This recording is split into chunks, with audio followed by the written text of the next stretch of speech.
Hello, everybody, and welcome back to my channel. And so we're continuing with my little spooky deck tour. And this one, we're going to be looking at, and well, my lights just went out, the Horror Tarot deck and guidebook. And so, yeah, we're just going to dive right into it. Oh, all right. Ooh, look at the inside. Yeah, the box is a little bent up. That's just, gotta thank Amazon for that one. But that's the inside pattern. That's pretty cool. And we're gonna pull this out. We of course have a ribbon, the other side of the box. And for our guidebook, we have, it has two different authors and of course illustrations by Abigail Larson, which again is another artist that I collect decks that I see her art in because I enjoy it. But yeah, this is of course the horror deck. We got our introduction, understanding your tarot deck, and then we go through the major arcana, the full, the minor arcana, the tarot type, like basic tarot readings that you can do with the deck. And they're broken up into full color as well. Got to mention that. But we have the hermit. We have a little description. Then we have the upright meaning and the reverse meaning. So you can have both of those in there, depending on what kind of style you like to do as far as readings go. If you're somebody who does reversals, doesn't do reversals, either way. Let's go ahead and jump into the cards themselves. So we have the Fool. We have our Magician, little mad scientist action going on. And then we have our High Priestess. So I will say the images in this deck are not like the most traditional, like they don't all hint to the traditional like imagery of the, tarot that we normally know. So there's a little bit of creativity in that. We have the Empress, like this one, for example, because again, it's a horror deck. So we have horror elements going on here. We have this kind of like alien tentacle creature bursting out of, this woman. So still has that element of birth and creation, you could say, with the Empress energy, but in a much different tone. We have our Emperor, who totally looks like he's right out of Castlevania, right? We have the Hierophant, which I find this a fascinating image to represent the Hierophant, but when you kind of think about it, it makes some sense, Darker themes. Of course, I love the Lovers card in this deck. Because again, one of the ways you could read the Lovers deck is needing to make a decision between two different people. There's an element of the third coming in here, so I think that's fun. We of course have a very classic Chariot, kind of a ghost horse carrying the chariot down into the underworld, perhaps. We have the Strength card, interesting interpretation of it. The axe wielding man. We have the Hermit, which we see the little shadow of somebody inside there, monster person, we don't know. We have the Wheel of Fortune. Love this one. I think it's real fun. We have the Justice card. Definitely hints more to like the traditional elements of the Justice imagery. We have the Hangman. Even this kind of hints more to the traditional imagery we know, but in a darker tone, of course. We have our Death card. Fabulous. Love that. We have Temperance, which I think is an interesting way to interpret this one. Again, we have the water element for sure coming in here. And there's kind of a sereneness about it. The Devil card, this is one that I find, I mean, for somebody, this could definitely be a big nightmare with the spider, but for me personally, the spider imagery doesn't scream the devil to me, but that's just me. Our Tower, also very good interpretation of it, I think. The Star, I think this is an interesting one because obviously this is nothing like the traditional imagery we get with the star, but I just think it still kind of holds that essence of it in a certain way. The Moon, werewolf, classic. The Sun, clown, I hate clowns. Judgment, rising from the dead, makes sense, zombies. And the World, I love the World card because it, references kind of that Cthulhian, what is the word I'm looking for? Eldritch horror vibe. So I'm down for that. Now we get our King of Swords, kind of like a weird robot lady thing. Our Queen of Swords, again, the image for it, I don't think you would ever know that that's supposed to be the Queen of Swords if you just looked at it, because there's nothing really here. Like, okay, the King of Swords, I can understand that because again, it's kind of wielding, has blade arms, so that makes sense. This one doesn't really make sense to me, except when you start to think of it in more of a kind of, again, with the horror aspect of it, and then you think of it more in like a mental way, with kind of like, we can assume almost like the devil hands putting this gem around the Queen of Swords. I don't know. There's kind of an element there where I can see how it can represent her, but I don't know. It's a very different kind of image. Then our Knight of Swords, again, nothing really here hinting to the sword aspect, to kind of like hint to the which deck we're, or which minor arcana we're even looking at. But I don't mind this one because again, kind of makes me think of Rain from, was it Ottoman? Is that how you pronounce the comic? It's on Webtoon. I love it. Been following that for a while. We have the Page of Swords. Okay, we got a little bit of like a needle in there, sewing the mouth shut, so that makes sense. And then we have our Ace of Swords. We have our Two of Swords. 3, kind of Pip-esque, but not really.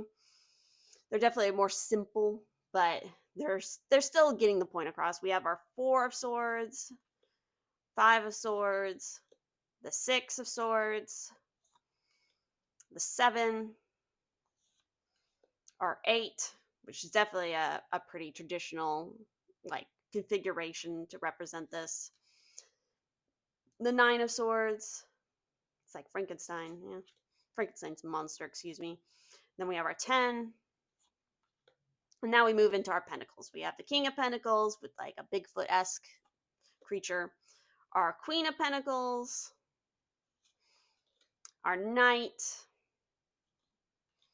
And then we have our Page. We have our Ace of Pentacles. The 2 of Pentacles. The 3. The 4. These are much more heavily Pip-like. The 5. The 6 of Pentacles. Baphomet. That's kind of funny. We have the 7. The 8. The 9. And of course, our 10 of Pentacles. It's the whole family line. Now we have our King of Wands. Our Queen of Wands. Our Knight of Wands. The Page. Creepy bug girl situation. The Ace of Wands. So, I mean, that kind of makes sense because, I mean, other than the Page and the Knight, we do have like the candles featured, so that kind of carries over the theme. But the 2 of Wands, the 3, the 4. I like the 4 a lot. We had the 5, the 6. I kind of like the 6 one too. The 7, Mothman. The 8. He is a messenger. I think that's appropriate. 9 of Wands. And then our 10. Finally, we move into the cups. So we have the King of Cups, the Queen, the Knight. I mean, the Headless Horseman is very driven by emotion, so that kind of makes sense. We have the Page, Ace. We have the 2 of Cups, the 3, 4, the 5. Again, Nosferatu, hinting a little bit more to like the traditional configuration of it. We have the 6, the 7, also more like the traditional configuration of the card. Same with this, the 8 of Cups. I like that 8 of Cups. We have the 9. And lastly, we have the 10. So overall, again, I don't dislike this deck, but I do feel like without the names of the cards for some of them, especially the court cards, it would be very hard to tell what suit they belong to. So that might be an issue for some people. Overall, again, it's a fun little spooky deck. So I think just have fun with the spooky deck. But we're going to go ahead and we're going to shuffle the cards, see which one comes up, and give a little bit example of how the actual booklet reads. So we'll give it a shuffle. And then Oh, all right. We had one pop out. We have the King of Cups. That's what we'll go with. So let's see how it reads in the booklet. So go to the back of the book, possibly. Or I know it's at the beginning of the Suit of Cups. All right, King. Upright, feeling content and happy to swim in your emotions. Maybe the King of Cups is helping you keep things in control. Enjoy this period and experience the joy in music, art, and beauty. If it's in the reverse, do you feel consumed with stress and are unable to relax? During this period of heightened emotions, you are easily agitated and capable of explosive bouts of anger. Take time to unwind and disconnect from the problems at hand. I like how that reads. I like it's short, it's concise, but it definitely gets the point across. Let's just randomly go to a major arcana to see how that reads. The star represents faith in the unseen. The supernatural realm never rests, and even in the night, it shines its guiding light when you need it. Just as you would ask a Ouija board a question, invite the universe to give you clarity and hope. So, in the upright, what are you dying to know? The best time to ask a yes or no question is when you have one. The star represents the spiritual realm that is waiting to communicate hope and that's waiting to communicate hope and inspiration to you.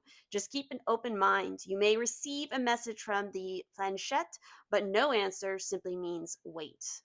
It's an interesting way to interpret the star card. I mean, that's not normally, yes, you can represent like the spiritual realm, and yes, it has a lot to do with hope, and but it also is like renewal, rejuvenation, healing.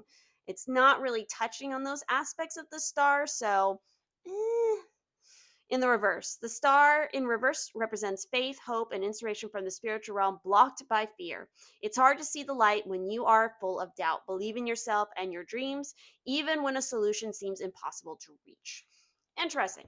So, again, it's not perfectly a traditional Rider Waite kind of based tarot. There are, I think, a little bit of some deviations, both in the sense of the guidebook, just from that little bit of reading it, and also somewhat in the artwork.